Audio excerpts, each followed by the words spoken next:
ಶ್ರೀರಂಗಪಟ್ಟಣದಲ್ಲಿ ಇರ್ತಕ್ಕಂಥದ್ದು ಜಾಮಿಯಾ ಮಸೀದಿನ ಅಥವಾ ಹನುಮ ಮಂದಿರವ ಅನ್ನುವಂತಹ ಪ್ರಶ್ನೆಯ ವಿಚಾರದಲ್ಲಿ ಸಾಕಷ್ಟು ಮಾಹಿತಿ ಬರ್ತಾ ಇದೆ. ಇವತ್ತು ಹನುಮ ಸಂಕೀರ್ತನ ಯಾತ್ರೆಯನ್ನ ಅಲ್ಲಿ ಹನುಮ ಭಕ್ತರು ಹಮ್ಮಿಕೊಂಡಿದ್ದಾರೆ. ಮಂಡ್ಯದಲ್ಲಿ ಹನುಮ ಸಂಕೀರ್ತನ ಯಾತ್ರೆ ಆರಂಭಗೊಂಡಿದೆ. ಸಹಸ್ರಾರು ಸಂಖ್ಯೆಯಲ್ಲಿ ಹನುಮ ಭಕ್ತರು ಈ ಯಾತ್ರೆಯಲ್ಲಿ ಭಾಗಿಯಾಗಿದ್ದಾರೆ. ಕೇಸರಿ ಬಾವುಟ ಹಿಡಿದು ಜೈ ಶ್ರೀರಾಮ್ ಘೋಷಣೆ ಕೂಗ್ತಾ ಮಕ್ಕಳು, ವೃದ್ಧರು ಎಲ್ಲರೂ ಕೂಡ ಭಾಗಿಯಾಗಿದ್ದಾರೆ.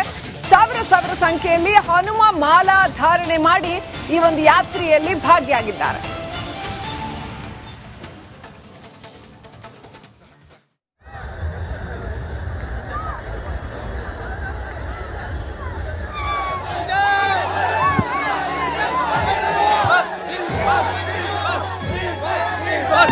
ಬನ್ನಿ ನೀವು ಮಾಲೆ ಹಾಕಿದ್ರಲ್ಲ, ಶ್ರೀರಾಮನಿಗೋಸ್ಕರ ಹನುಮನಿಗೋಸ್ಕರ ಮಾಲೆ ಹಾಕಿದ ಅಥವಾ ಡಿ ಬಾಸ್ಗೋಸ್ಕರ?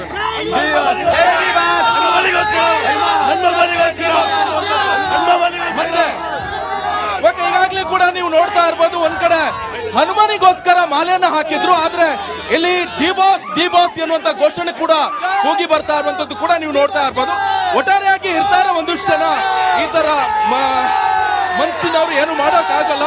ಸೊ ಇಲ್ಲಿ ಈಗಾಗಲೇ ನೀವು ನೋಡ್ತಾ ಇರ್ಬೋದು, ಒಂದ್ ಕಡೆ ಅದ್ದೂರಿಯಾಗಿ ಈ ಒಂದು ಯಾತ್ರೆ ಸಾಗಿ ಬರ್ತಾ ಇದೆ.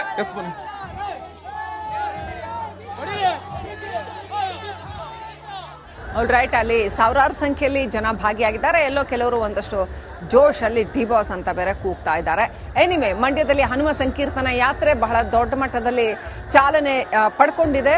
ಯಾತ್ರೆ ಮುಂದುವರಿತಾ ಇದೆ. ಕೇಸರಿ ಬಾವುಟ ಹಿಡಿದು ಜೈ ಶ್ರೀರಾಮ್ ಘೋಷಣೆ ಕೂಗ್ತಾ ಸಹಸ್ರ ಸಂಖ್ಯೆಯಲ್ಲಿ ಜನ ಬಂದು ಭಾಗಿಯಾಗಿದ್ದಾರೆ.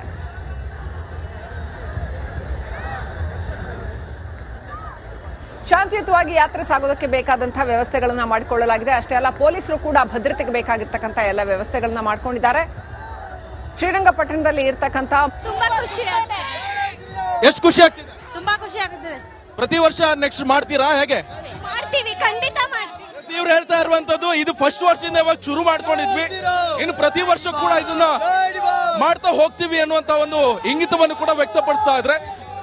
ಇನ್ನೊಂದ್ ಕಡೆಯಲ್ಲಿ ನೀವು ನೋಡಬಹುದು, ಇಲ್ಲಿ ಖಾಲಿ ಮೂಡಲ ಈ ಒಂದು ಹನುಮನ ಮಾತ್ರ ಅಲ್ಲ, ಎಲ್ಲೊಂದಿಷ್ಟು ಸಣ್ಣ ಪುಟ್ಟ ಮಕ್ಕಳು ಕೂಡ ಇಲ್ಲಿ ನೀವು ನೋಡ್ತಾ ಇರ್ಬೋದು. ಪುಟ್ಟ ಮಕ್ಕಳು ಯಾವ ರೀತಿಯಾಗಿ ವೇಷವನ್ನ ಹಾಕಿದ್ರಂತ ನೋಡಿದ್ರೆ ಎಲ್ಲ ಒಂದ್ ಕಡೆ ಅಯೋಧ್ಯೆನೇ ನೋಡ್ದಂಗ ಆಗತ್ತೆ. ರಾಮ, ಲಕ್ಷ್ಮಣ, ಸೀತೆ, ಹನುಮಂತ ನೋಡಿ, ಪುಟ್ಟ ಹನುಮಂತ ಕೂಡ ಇಲ್ಲಿ ಕೂತ್ಕೊಂಡಿದ್ದಾನೆ. ಇದೇ ಮೂಡಲ ಬಾಗಿಲ ಹನುಮಂತ. ನಮಗೆ ಜಾಮಿ ಮಸೀದಿ ಇರುವಂತದ್ದು ಹನುಮಂತನಿಗೆ ಬಿಟ್ಟಿರುವಂತ ಜಾಗ, ಅಲ್ಲಿ ಹನುಮಂತ ದೇವರಿದ್ದಾರೆ.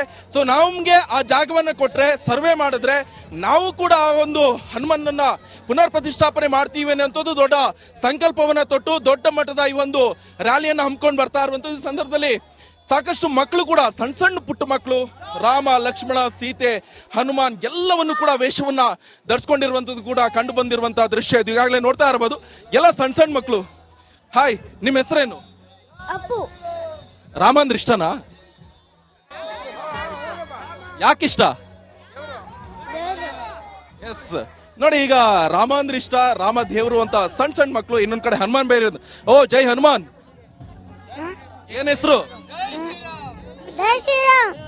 ಎಸ್, ಸಣ್ಣ ಮಕ್ಕಳು ಈ ಒಂದು ಶ್ರೀರಂಗಪಟ್ಟಣದಲ್ಲಿ ಪ್ರತಿಯೊಂದು ಮಕ್ಕಳಲ್ಲೂ ಕೂಡ ಕೂಗಿ ಬರ್ತಾ ಇರುವಂತದ್ದು ಜೈ ಶ್ರೀರಾಮ್, ಹಾಗೆ ಜೈ ರಾಮ್ ಎನ್ನುವಂತ ಘೋಷಣೆ. ದೊಡ್ಡ ಮಟ್ಟದಲ್ಲಿ ಈ ಒಂದು ರ್ಯಾಲಿ ಸಾಗಿ ಬರ್ತಾ ಇರುವಂತದ್ದು. ಇದು ನೇರವಾಗಿ ಶ್ರೀರಂಗಪಟ್ಟಣ ತಲುಪುತ್ತೆ. ಈಗಾಗಲೇ ನೀವು ಕೂಡ ಗಮನಿಸ್ತಾ ಇರ್ಬೋದು, ಸಾಕಷ್ಟು ಜನರು ಕೂಡ ಈ ಒಂದು ರ್ಯಾಲಿಯಲ್ಲಿ ಭಾಗಿಯಾಗಿದ್ದಾರೆ. ಸೊ ಕ್ಯಾಮ್ರಾ ಪರ್ಸನ್ ಸಚಿನ್ ಜೊತೆ ನಿಕೇಶ್, ರಿಪಬ್ಲಿಕ್ ಕನ್ನಡ, ಬೆಂಗಳೂರು. ಯಾಕೆ ಒಂದು ಸಮುದಾಯದವರು ಈ ರೀತಿ ಮಾಡ್ತಾ ಇದ್ರು ಯಾರು ಕೇಳೋರಿಲ್ಲ? ಹೇಳಿ ಅಧಿಕಾರಿಗಳು ಮತ್ತು ಹೇಳಿ ಸರ್ಕಾರಗಳು ಇವತ್ತು ಏನು ಕಣ್ಮುಚ್ಚಿಕೊಳ್ತಿದೆ, ಅದಕ್ಕೋಸ್ಕರ ನ್ಯಾಯಾಂಗದ ಬಾಗಿಲು ತಡೆದಿದ್ದೇವೆ. ಅಲ್ಲಿ ಒಂದೇ ಒಂದು ದಿನವೂ ಸಹ ಅಕ್ರಮ ಮಸೀದಿ, ಅಕ್ರಮ ಮದ್ರಸಾ ನಡೆಯಲಿಕ್ಕೆ ಕಾನೂನಲ್ಲಿ ಅವಕಾಶ ಇಲ್ಲ. ಕಾನೂನು ಪರಿಪಾಲನೆ ಮಾಡದೇ ಇರುವಂತ ಈ ಎಲ್ಲ ಕಂದಾಯ ಇಲಾಖೆ ಮತ್ತು ಎಎಸ್ ಅಧಿಕಾರಿಗಳ ಮೇಲೆ ಕೇಂದ್ರ ಸರ್ಕಾರ ಮತ್ತು ಕೋರ್ಟ್ ಕಠಿಣವಾದ ಒಂದು ಕಾನೂನು ಕ್ರಮ ತೆಗೆದುಕೊಳ್ಬೇಕು. ಹಾಗೆ ಕೂಡಲೇ ಅವರನ್ನು ಹೊರಗಾಕಬೇಕು. ಯಾಕಂದ್ರೆ ಎಲ್ಲ ದೇವಸ್ಥಾನದ ಕುರುಗಳನ್ನ ಕಲ್ಲಲ್ಲಿ ಕೆತ್ತು ವಿರೂಪಗೊಳಿಸ್ತಾ ಇದ್ದಾರೆ. ಇದು 7 ವರ್ಷ ಶಿಕ್ಷೆ ಆಗುವಂತ ಅಕ್ಷಮ್ಯ ಅಪರಾಧ. ಇದು ಕೂಡಲೇ ಕಾನೂನು ಕ್ರಮ ತೆಗೆದುಕೊಳ್ಬೇಕು ಅಂತ ಒಂದು ಆಗ್ರಹವನ್ನು ಮಾಡ್ತಾ ಇದ್ದೀವಿ. ವರ್ಷದಿಂದ ವರ್ಷಕ್ಕೆ ಸಂಕೀರ್ತನ ಯಾತ್ರೆಗೆ ಸಂಖ್ಯೆ ಹೆಚ್ಚಾಗ್ತಾ ಇದ್ದಾರೆ. ಈ ವರ್ಷವೂ ಕೂಡ ಸಾಕಷ್ಟು ಸಂಖ್ಯೆಯಲ್ಲಿ ಜನ ಬಂದಿದ್ದಾರೆ. ಖಂಡಿತ ವರ್ಷಕ್ಕೂ ಅದು ನಮಗೆ ನಿನ್ನೆ ತಾನೇ ದತ್ತಪೀಠದಲ್ಲಿ ಕಾರ್ಯಕ್ರಮ ಇತ್ತು. ಅದರ ಮಧ್ಯೆಯೂ ಸಹ ಇವತ್ತು ಸಾವಿರಾರು ಜನ ರಥಧಾರಿಗಳಾಗಿ ಮಾಲಾಧಾರಿಗಳಾಗಿ ಎಲ್ಲ ಕಾರ್ಯಕರ್ತರು ಇವತ್ತು ಹಲವಾರು ಕಡೆ ಇವತ್ತು ಒಂದು ಕಾರ್ಯಕ್ರಮ ನಡೀತಾ ಇದೆ. ಅದರ ಮಧ್ಯೆ ಒಂದು ಸಹಸ್ರಾರು ಸಂಖ್ಯೆಯಲ್ಲಿ ಕಾರ್ಯಕರ್ತರು ಬಂದಿದ್ದಾರೆ. ಇದು ವರ್ಷ ಜಾಸ್ತಿ ಆಗುತ್ತೆ. ಸರ್, ನೀವೇನು ಬೇಡಿಕೆಯನ್ನ ಇಟ್ಕೊಂಡು ಬರ್ತಾ ಇದ್ರೆ ಆ ಬೇಡಿಕೆ ಈಡೇರುತ್ತೆ ಅನ್ನೋ ವಿಶ್ವಾಸ ನಿಮ್ಗಿದೆಯಾ? ನಮ್ಮದು ನ್ಯಾಯದಲ್ಲೇ ಬಂದು ಇಲ್ಲಿ ದೊಡ್ಡ ಮಟ್ಟದ ಈ ಒಂದು ಸಂಕೀರ್ತನ ಯಾತ್ರೆಯನ್ನ ಹಮ್ಮಿಕೊಳ್ತಾ ಇದ್ರೆ ಸಾಕಷ್ಟು ಮಂದಿ ಕೂಡ ಇಲ್ಲಿ ಗಮನಿಸ್ತಾ ಇರಬಹುದು. ಹನುಮನ ಬಂಟಿಂಗ್ಸ್ ಇರಬಹುದು, ಫ್ಲೆಕ್ಸ್ ಇರಬಹುದು, ಹಾಗೆ ರಾರಾಜಿಸ್ತಾ ಇರುವಂತಹ ದೃಶ್ಯವನ್ನು ಕೂಡ ನೀವು ಗಮನಿಸ್ತಾ ಇರಬಹುದು. ರಿಪಬ್ಲಿಕ್ ಕನ್ನಡದ ಮುಖಾಂತರ ಈಗಾಗಲೇ ಸಾಕಷ್ಟು ಜನರು ಕೂಡ ಕೇಳ್ತಾ ಇರುವಂತದ್ದು. ಇಲ್ಲಿ ಈಗಾಗಲೇ ನೋಡ್ತಾ ಪ್ರತಿ ವರ್ಷದಂತೆ ಈ ವರ್ಷ ಕೂಡ ನಾವು ಇದೇ ರ್ಯಾಲಿಯನ್ನ ಮಾಡ್ತಾ ಇದ್ವಿ. ಈ ವರ್ಷ ಕೂಡ ಅದ್ದೂರಿಯಾಗಿ ಮಾಡ್ತಾ ಇದ್ವಿ. ಎಲ್ಲರೂ ಕೂಡ ಸಹಕರಿಸ್ತಾ ಇದ್ದಾರೆ. ತುಂಬಾ ಧನ್ಯವಾದಗಳು ಅಂತ ಕೂಡ ಹೇಳ್ತಾ ಇದ್ದಾರೆ. ಸೊ ಇನ್ನೊಂದ್ ಕಡೆಯಲ್ಲಿ ಇಲ್ಲಿ ಒಂದಿಷ್ಟು ಜನ ಡಿ ಬಾಸ್ ಅಭಿಮಾನಿಗಳು ಕೂಡ ಇರುವಂತದ್ದು. ಅವರು ಕೂಡ ಡಿ ಬಾಸ್ ಅಂತ ಹೇಳಿ ಒಂದು ಘೋಷಣೆಗಳು ಕೂಡ ಮೊಳಗ್ತಾ ಇರುವಂತದ್ದು.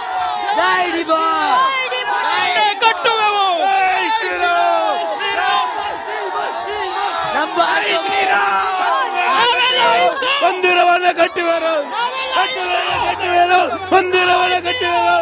ಜೈ ಶ್ರೀರಾಮ್. ಎಷ್ಟು ವರ್ಷದಿಂದ ನೀವು ಈ ಮಾಲೆಯನ್ನು ಹಾಕೊಂಡು ಬರ್ತಾ ಇದ್ದೀರಾ? ಎಷ್ಟು ವರ್ಷದಿಂದ ಈ ಮಾಲೆ ಹಾಕೊಂಡು? 10 ವರ್ಷದಿಂದ. ಯಾವ ರೀತಿಯಾಗಿ ವ್ರತಗಳನ್ನ ಮಾಡ್ತೀರಾ ನೀವು? ನಾವು ಬೆಳಿಗ್ಗೆ ಸಂಜೆ ಸ್ನಾನ ಮಾಡಿ ಹನುಮಾನ್ ಚಾಲೀಸ ಮಾಡಿ ಭಕ್ತಿಯಿಂದ ಯಾವ್ದೋ ಮನೆಗೆ ಹೋಗಲ್ಲ, ಹೊರಗಡೆ ಊಟ ಮಾಡಲ್ಲ, ಶಕ್ತಿಯಿಂದ ಮಾಡ್ತಾ ಇದೀವಿ. ಹನುಮ ಸಂಕಲ್ಪನ ಮಾಡಿ ಅಲ್ಲಿ ಒಂದ್ ನಿಮಿಷ ಡಿ ಬಾಸ್ ಅಂತ ಹೇಳ್ತಿರೋದು ಯಾರು? ಯಾರು ಡಿ ಬಾಸ್ ಹೇಳ್ತಿರೋದು ಯಾರು? ಡಿ ಬಾಸ್ ಹೇಳ್ತಿರೋದು ಯಾರು? ನೀವು ಮಾಲೆ ಇದಕ್ಕೆ ಕಾರ್ಯಕ್ರಮದಲ್ಲಿ ಮಾತಾಡಿದ್ರಿ, NDA ಬಗ್ಗೆ, DNA ಬಗ್ಗೆ ಮಾತಾಡಿದ್ರಿ. ಅದಿರೋ ಸತ್ಯನೇ. 1000 ವರ್ಷ ದಾಳಿಯಾಗಿ ನಮ್ಮ ದೇಶ ಎಂತ ಸಿರಿವಂತ ರಾಷ್ಟ್ರ ನಮ್ದು. 1000 ವರ್ಷ ದಾಳಿ ಆದ್ರೂ ಕೂಡ ಇನ್ನೂ ನಾವು ಹಿಂದುವಾಗಿ ಉಳಿದಿದ್ದೀವಿ. ಬಟ್ ದಾಳಿಯಾಗಿ ಕಾರಣ ಯಾಕಂತ ನಾವು ಗುರುತಿಸ್ಕೋಬೇಕಲ್ಲ. ಯಾರು ದಾಳಿ ಮಾಡಿದ್ದು, ಮತ್ತೆ ಇನ್ನು ಏನಕ್ಕೆ ದಾಳಿ ನಡೀತಾನೆ ಇದೆ? ಲ್ಯಾಂಡ್ ಜಿಹಾದ್, ಲವ್ ಜಿಹಾದ್, ಫೆಸ್ಟಿವಲ್ ಜಿಹಾದ್, ಎಲ್ಲ ರೀತಿ ಜಿಹಾದ್ ಇನ್ನೂ ದೇಶದಲ್ಲಿ ನಡೀತಾನೆ ಇದೆ. ಅದಕ್ಕಾಗಿ ಜನಜಾಗೃತಿಯೂ ಕೂಡ ಆಗ್ಬೇಕಾಗಿದೆ. ಸರ್, ಪ್ರತಿ ವರ್ಷನೂ ಕೂಡ ಮೂಡಲಬಾಗಿಲ ಆಂಜನೇಯ ಸ್ವಾಮಿ ದೇವಸ್ಥಾನವನ್ನ ಮೂಲ ಸ್ಥಾನದಲ್ಲಿ ನಿರ್ಮಾಣ ಮಾಡಬೇಕು, ಅಲ್ಲಿ ಆಂಜನೇಯ ಸ್ವಾಮಿ ಪ್ರತಿಷ್ಠಾಪನೆ ಮಾಡಲೇಬೇಕು ಅಂತ ಬೇಡಿಕೆ ಇಡ್ತಾ ಇದ್ರಿ. ಅದು ನಿಮ್ಗೆ ಯಾವಾಗ ಈಡೇರ್ಬೋದು ಅನ್ನೋ ಒಂದು ವಿಶ್ವಾಸ ಇದೆ? ಇದಕ್ಕೆ ಉತ್ತರ ಒಂದೇ, ಹನುಮಂತ ಉತ್ತರ ಕೊಡ್ತಾನೆ. ನಮ್ಮ ಮನಸ್ಸಿಗೆ ತುಂಬಾ ವರ್ಷ ಏನು ಹಿಡಿಯೋದಿಲ್ಲ. ಸದ್ಯದ್ರಲ್ಲಿ ಆದ್ರೂ ಆಗ್ಬಹುದಲ್ಲ. ಕಾನೂನು ಮುಖಾಂತರ ಹೋರಾಟನೂ ಇದೆ, ಕೆಲವು ವರ್ಷಗಳಲ್ಲಿ ಆಗ್ಬೋದು. ಇದು ಸಂಕೀರ್ತನ ಯಾತ್ರೆಗೆ ವರ್ಷದಿಂದ ವರ್ಷಕ್ಕೆ ರೆಸ್ಪಾನ್ಸ್ ಹೇಗಿದೆ? ವರ್ಷಕ್ಕಿಂತ ವರ್ಷಕ್ಕೆ, ತಾಲೂಕಿಂದ ತಾಲೂಕು, ಜಿಲ್ಲೆಯಿಂದ ಜಿಲ್ಲೆ ಜೋಡ್ತಾ ಇದೆ. ಮುಂದೆ ಬೇರೆ ಬೇರೆ ರಾಜ್ಯದಿಂದನೂ ಬರ್ಬೋದು ಇಲ್ಲಿಗೆ. ಹಿಂದೂ ಜಾಗರಣ ವೇದಿಕೆಯಿಂದ ಈ ಕಾರ್ಯಕ್ರಮ ಏನು ಹಾಕೊಂಡು ಬಂದಿದೆ. ಇದಕ್ಕೆ ಈಗ